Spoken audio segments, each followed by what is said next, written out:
Vibrant music teaching. Proven and practical Tips, strategies, and ideas for music teachers. You're listening to episode 52 of the Vibrant Music Teaching Podcast. I'm Nicola Canton, and today we're taking on teen motivation.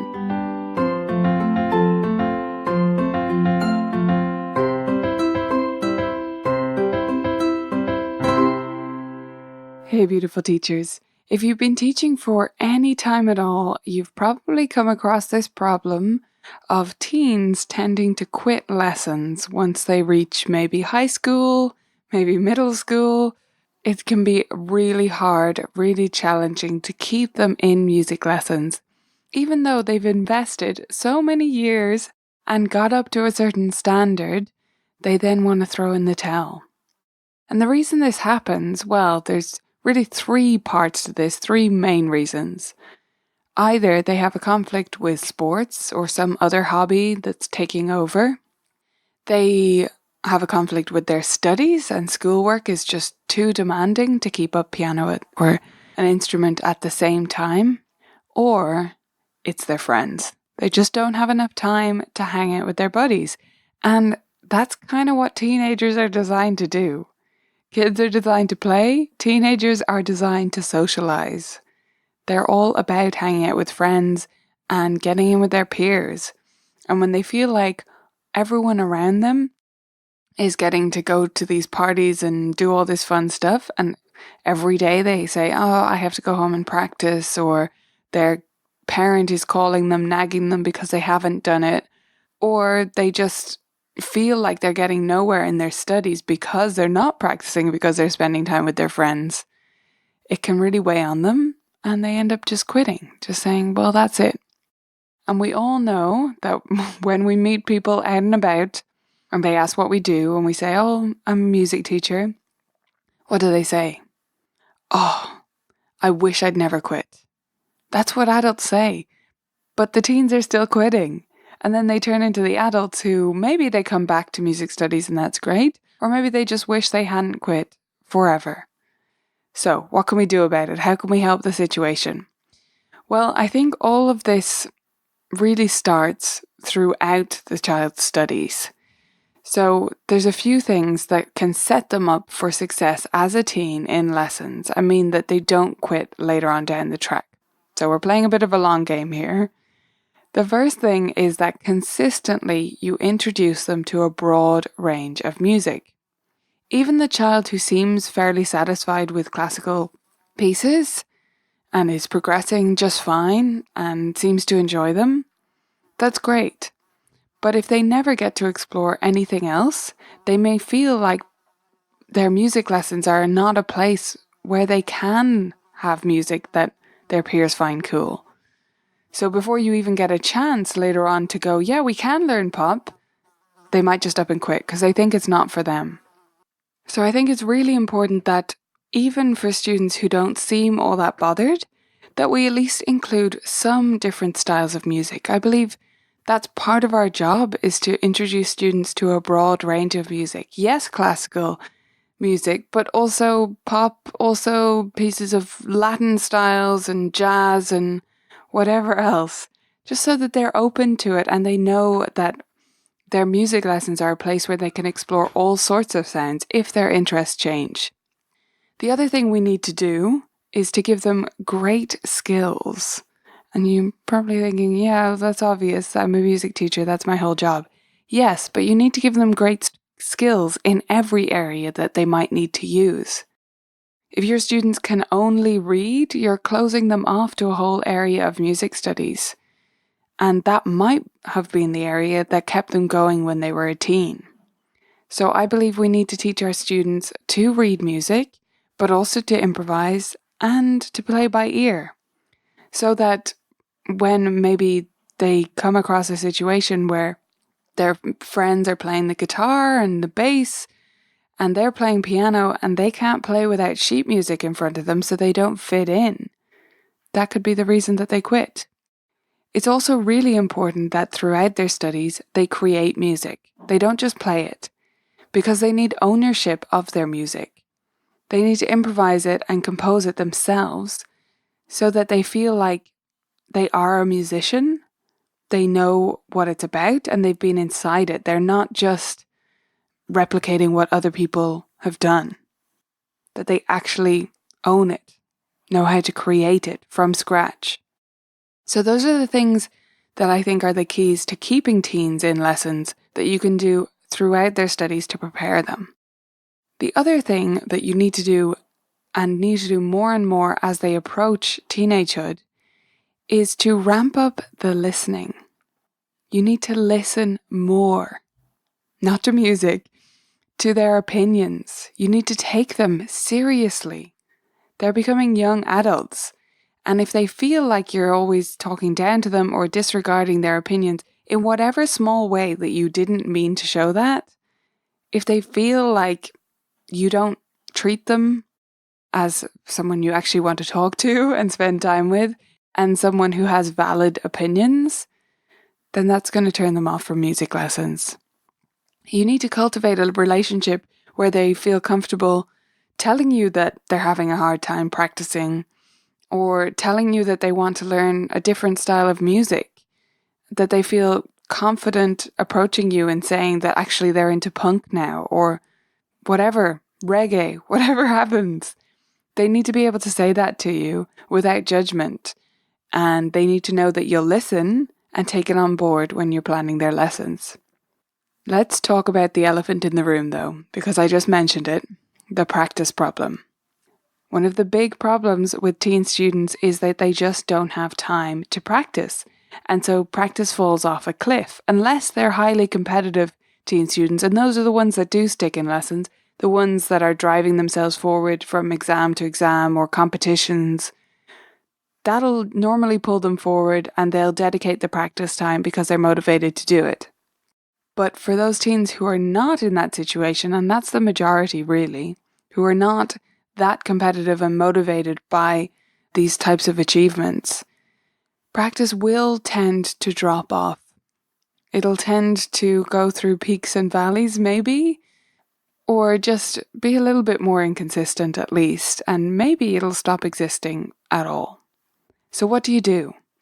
Well, you can give them something to work towards. That does help. And whether that's an exam or festival or more formal opportunity, or studio recitals, or projects that they're working on, like composing their own piece or preparing a movie soundtrack for something that you're going to put together on YouTube, they need something to work towards. But that won't always do it, is what I mean. That's not going to do it for every student every time, because they are busy. So yeah, we can say, oh, but they do have time. Yeah, but it's not always going to be their top priority, you know? Not every student we have is going to put music first.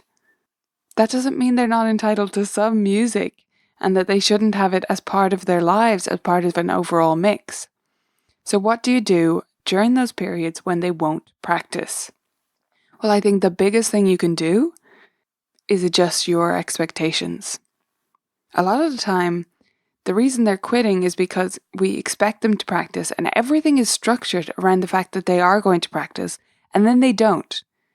So they feel like a failure, they feel like they're not achieving anything, not getting anywhere. You're grumpy when you see them, even if you don't think it shows, and they don't feel good about going to music lessons, so they quit. If you just adjust your expectations and how you plan your lessons, it is possible to teach students without them practicing. Yes, they won't achieve nearly as much as they could, but they'll achieve more than if they quit, won't they? They'll get to have music in their lives, even though they can't practice as much as you think is ideal. You can't have the ideal with every student. So a lot of the time, the real problem is just that we have set everything up so that they have to practice to make this work, and then they can't practice or they don't practice, at least for a period of time. And so they feel like, well, there's no point. There's nothing I can do about this. I'm just not good enough. I just can't do it. So don't try to guilt your students. Not that you would, but even in a mild way, it does precisely nothing. Whenever I have given out to or nagged students about practicing or stressed the importance and given some mini lecture about it, it has done exactly nothing. It achieves nothing. So stop.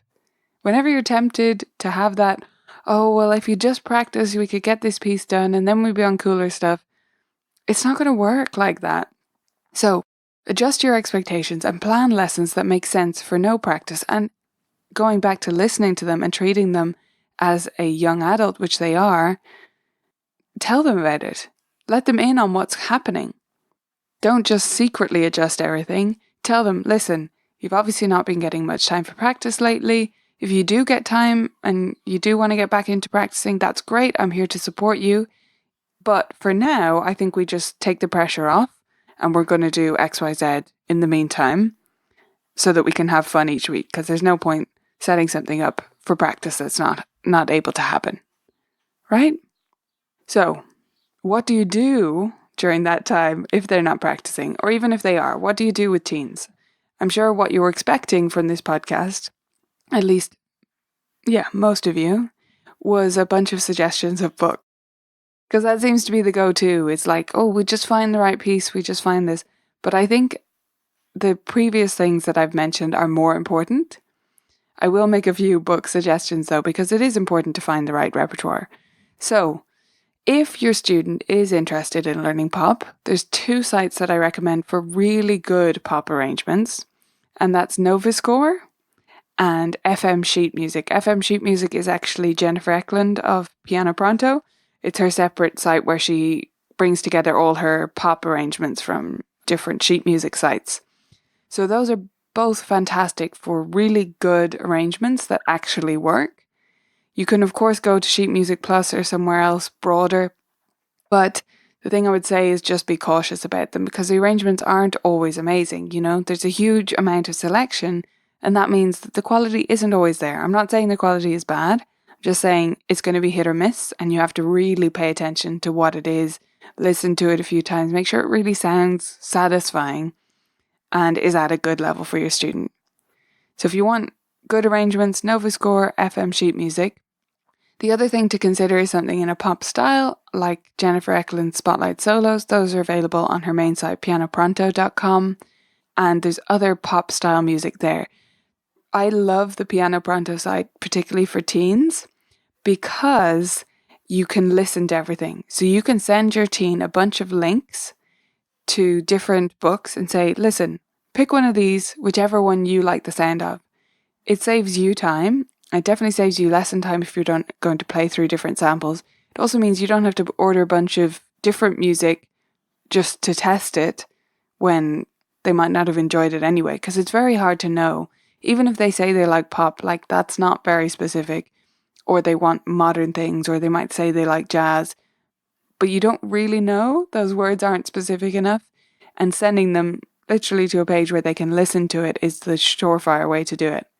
So I'll just go on Piano Pronto, look up a few different books that I think they might like at the right level. And the right level, if they're not practicing, is a lot easier than you might expect, right? Because you're not going to push them forward. You are going to move laterally for a while, and that's fine. So send them to Piano Pronto or another site where you can listen to everything and let them choose and make sure they're enthusiastic about the choice. The other thing to do with teen students is incorporate more project-based learning, especially with the ones who are low to no practice style students. So maybe you explore GarageBand together and they create a whole track with layers and all the smart instruments, and they play piano directly into it, and you use that for a project-based opportunity for them. You could also do a similar thing with them composing their own pieces. Maybe the soundtrack for a film idea appeals to them. Find something that they want to do that if they can't get to any of it midweek, you'll just pick up where you left off at the next lesson. And if they do get to it, great, you'll get through it faster. But stuff like these projects and also improvisation means that they don't have to feel bad or feel like you can't go anywhere or can't do anything, and you don't feel stuck when they show up having not practiced. The other thing I wanted to mention about teens that is really good for them is to be with other students. I've talked about the fact that their peers are so important to them. So if you can at all facilitate getting your teens together, either on an occasional basis or regularly for their lessons, that could be an invaluable opportunity for them. Teen students who get into playing with other musicians, playing in a band, playing in an orchestra, are way more likely to stick to it. Because then it's not something that drags them away from their friends. It's another place to have friends. It's another group to be part of and to identify with. So whether you can do buddy lessons, whether you can do a duet week or two every semester, or you can do group workshops for your teens, or just encourage your teen students to find other musicians, other teens, their friends that play music, and let them know that you're happy to help them figure out how to play with them, right? Figure out how to use lead sheets or something so they can play with their guitarist friends. Okay, so those are my tips for keeping teens in lessons. Let's run through them quickly again. We've got the setup throughout their studies so that they can be successful in their teens, giving them a broad range of music, making sure they have great skills in sight reading, improv, and playing by ear, as well as being able to create their own music. We make sure that they know that we listen to them, that we take on board their opinions, and that they are valuable to us. We solve the practice problem, possibly by fixing it, or possibly by just accepting it and structuring our lessons around that fact. And we give them great music that they really are excited to learn, that's not too hard if they're not practicing, and opportunities to play with other musicians. I hope this has been helpful for you and that it helps you improve your teen retention rates. Next week, we're going to be talking about moving out of method books, because this is another area when it comes to slightly older students that teachers wonder about. What do I do when they're needing to move out of method books or they've finished the whole series? Where do I go next? How do I plan it? Well, we'll talk about that next week.